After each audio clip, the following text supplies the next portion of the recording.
America, what is the future of this nation? I am Richard Boyk. Today I want to share my thoughts about our educational system with an emphasis on parents.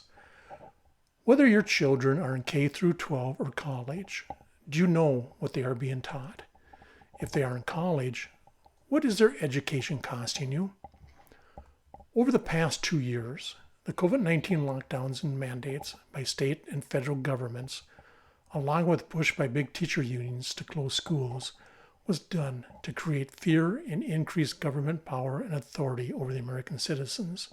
This fear-mongering by government and teacher unions have caused our children in the public school system to fall up to 2 years behind in their education. It has also created damage to parents and society, like parents having to quit or find another job in order to watch their children, increase of suicides among school-aged children, increase of drug usage among school-aged children, increase in the number of children becoming depressed, a decrease in their earning potential. Yet private schools remain open without any major COVID-19 issues. In fact, school closures have also resulted in parents of wealth enrolling their children in private schools to keep their education moving forward. While the COVID-19 lockdowns caused many issues, there was one bright side. Parents found out what was being taught to their children, like wokeness, critical race theory, gender identification. Not only were they teaching these subjects, but they were also hiding what was being taught from parents, like pronoun requests and pushing puberty blocker medications and/or information. Regardless of how and when our education system started to teach these woke values and subjects, it has happened. The question is not only why, but also why are we allowing this to continue to happen?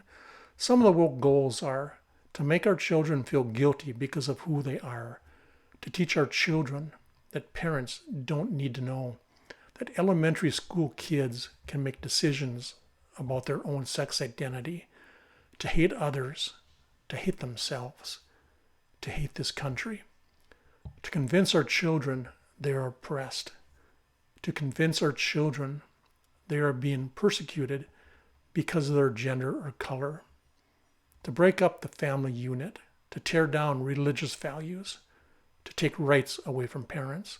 Sadly, what we should be installing in our children is that there is nothing they can't do or be.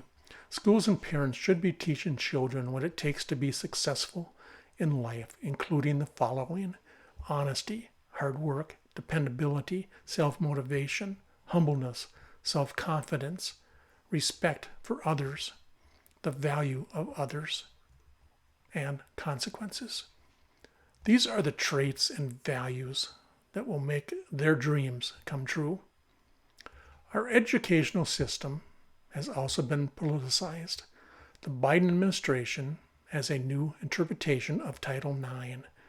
As CBN News reported, any student must be allowed into any space they identify with, or schools will risk the loss of federal funding. The Biden administration also wants all schools that receive federal help to provide open access to bathrooms, locker rooms, and sports based on the student's self-perceived gender identity. Parents, you hold the key to your child's future in your hands. A big part of this key is how you vote. How you vote for candidates for your local school board, other local, state, or federal elections will determine the future of our children and this nation. Make sure you vote and vote for your child's future. Parents, please remember that if you don't care what happens to your children, why should anyone else care? I invite you to my next podcast, where I will review your comments and provide my thoughts on our upcoming election. Thank you for watching or listening, and please subscribe to my podcast and share this with your friends. May God bless you, your family, and this country.